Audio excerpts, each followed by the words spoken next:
After reviewing the autopsy, the crime scene photos, and the materials, they have published a peer-reviewed paper outlining 10 points that they argue are inconsistent with an instantaneous gunshot death. April 8, 1994, Seattle. Kurt Cobain is found dead in the small room above his garage, and we all assume this case is closed, right?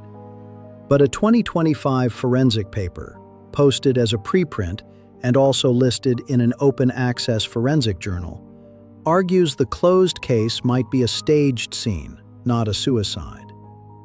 Here's the brutal number that makes people freeze: 1.52 milligrams per liter. That number appears in the Seattle Police follow-up summary, and the 2025 paper builds its argument around what that would mean for coordination. Now, the medical examiner also noted tolerance matters, meaning high levels can look different in a tolerant person. That's the loophole, and it's why the argument turns on what his body could actually do in those minutes. So here's the disturbing question. If that blood morphine level from heroin hits first, how does a person still coordinate a long gun, aim it, and pull the trigger? And if they can't, then what actually happened in that room? Let me explain. Before we go deeper, this is not a court ruling. It is not an official reopening. It is a new argument built from documents, photos, and forensic interpretation. But here's the restricted access part. Most people argue this case using rumors. This time we are talking about what showed up when previously sealed or hard-to-access materials became available through releases and disclosures. A police photo release, a later police follow-up report, an FBI file of public tip letters, an autopsy report the authors say surfaced in December 2023, plus a firearm and tool mark report they say was released to them in January 2025. And the moment you see the key contradictions, you can't unsee them. And right before we hit the first big reveal, do the toll gate thing. If you like real mysteries told like an investigation, hit like and subscribe to Vaultborn Discoveries. Because in a minute, we're going to the first detail that should not exist. The official conclusion has been consistent for decades. Cobain died by suicide. A forensic paper summarizing the official finding says the King County Medical Examiner estimated death around April 5, 1994, and the body was discovered April 8th. In 2014, Seattle police reviewed the case again around the 20th anniversary and still said the manner of death was suicide. So on the surface, it feels settled. But here's the problem. This case is famous, and famous cases attract noise, which means the only way to do this responsibly is simple. Separate what is documented from what is claimed, and then ask one question over and over. Does the physical evidence behave like the official story, or does it behave like something else? According to the 2025 forensic paper, an electrician arrived on a service call and spotted Cobain's body through the window of the locked doors, as he later said. There was a note, there was a planter that had been dumped upside down in the dirt at the root ball and was laying there on the counter with a full-size sheet of paper, the pin stuck through it that was a suicide note, apparently, from what the officer. Police and medical examiner staff responded, and a key detail that keeps returning is the timeline. Estimated death, about 3 days earlier. Now think about what that does. It stretches the story across days, not minutes. And the follow-up file adds 2 tiny details that feel like breadcrumbs. An ammunition receipt dated April 2, 1994, and a gray-top taxi note describing a man leaving the Cobain residence that morning, saying he wanted to buy bullets. Small on paper, but it pins movement to the days right before the estimated window. And when time stretches, staging becomes easier. But here's where it gets unsettling. The newer forensic argument is not one magic clue. It's a staircase of small things that keep pointing the same way. So let's climb it. The 2025 paper says the available toxicology summary described a blood morphine concentration of 1.52 milligrams per liter and was positive for 6-monoacetylmorphine, which indicates heroin administration shortly before death. Then the authors add a key nuance most people miss. They say the available panel may have been a screening result, and it might not separate free morphine from bound metabolites. They estimate free morphine could be around 0.5 milligrams per liter, and note that free morphine above 0.2 milligrams per liter is typically fatal. Toxicology revealed that even for a standard user, whatever that actually means, his was 3 times the limit. So we're talking about a level of lethality that, would make weaker men, bend a knee here. So you have to factor that into all of this. Do you realize what that means? If the body crashes first, the gun comes second. If the body is collapsing first, the story, inject, tidy up, handle a long gun, fire, gets harder to picture. The paper zooms in on Cobain's left hand, and it makes a very direct claim. The lack of backspatter on the back of the hand suggests it was not holding the barrel near the mouth when the gun discharged.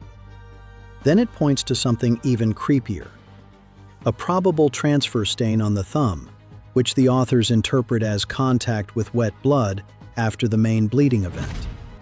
So the question stops being, is this weird? The question becomes, was the hand placed there after? And if a hand is placed after, what else was placed after? And if the hand wasn't there, someone put it there. Here's what the official follow-up said.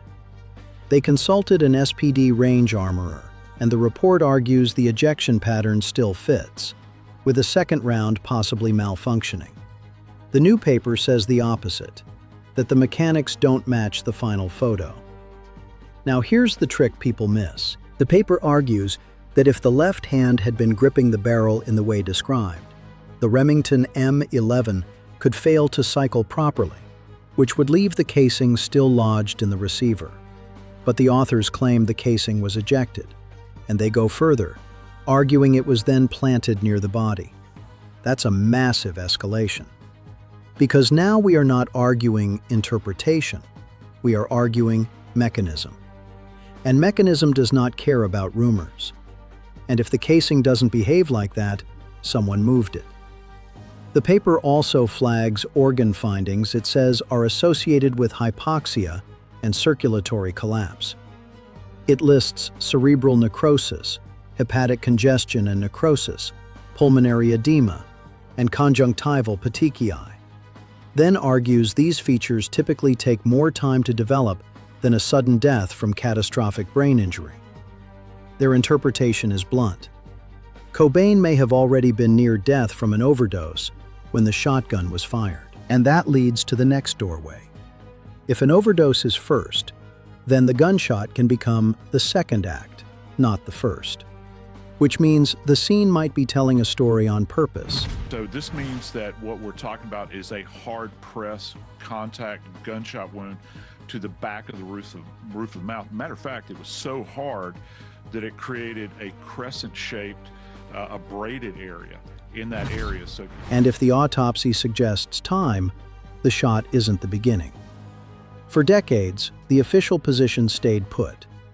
Seattle police reviewed the case again in 2014 and still concluded suicide, even while acknowledging that 4 rolls of 35mm film had not been developed and were sitting in a records vault until they requested development. And in that same follow-up report, the detective still ends with a clear conclusion that the manner of death was suicide. So why does the debate not die? Because of the gaps.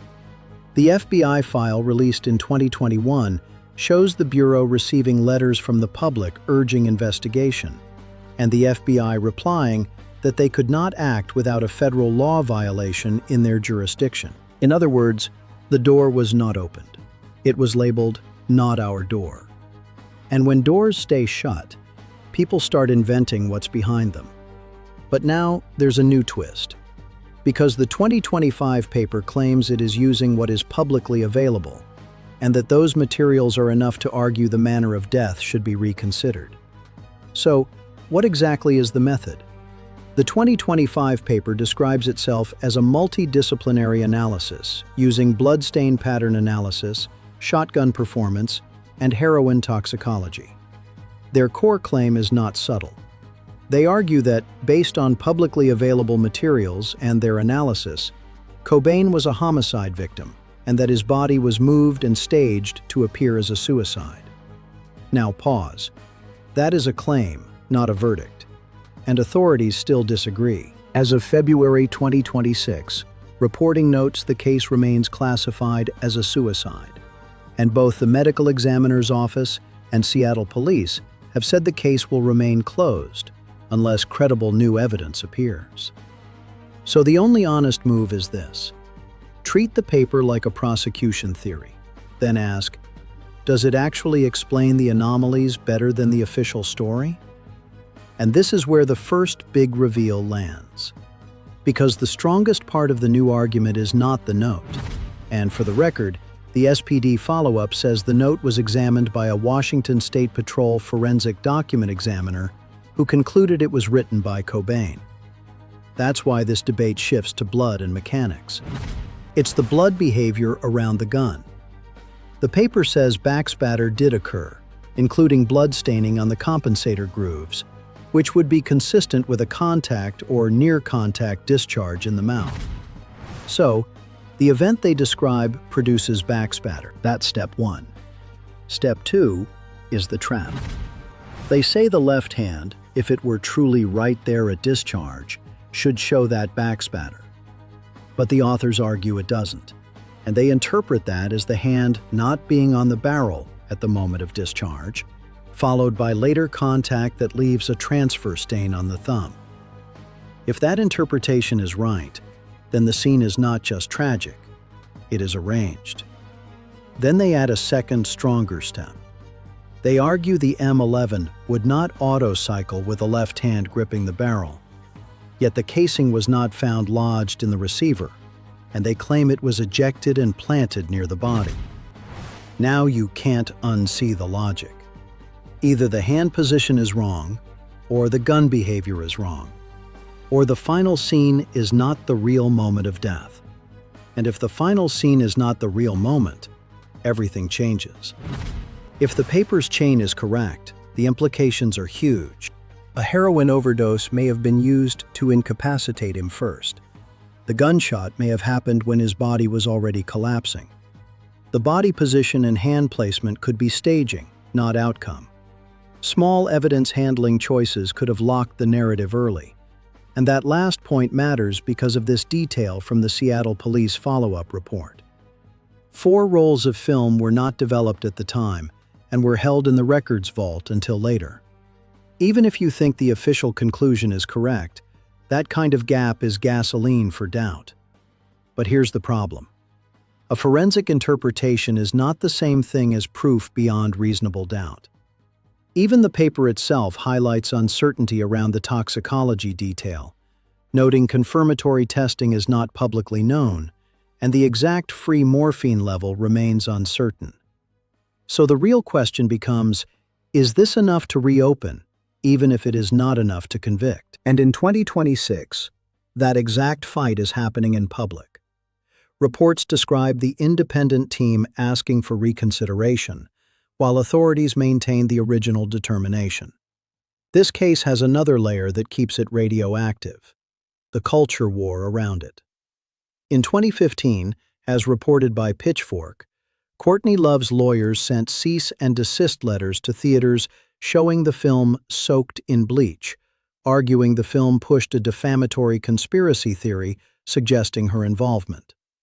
And in 2021, the FBI file release reminded everyone that for years, the Bureau received letters from the public urging an investigation, while the Bureau replied it lacked jurisdiction without evidence of a federal crime. So the enemy here is not one person. It's the collision of 3 things: a closed official ruling, missing or delayed access to records, and a public that will not stop pulling the thread. And that brings us to the ending question. What's the bigger mystery?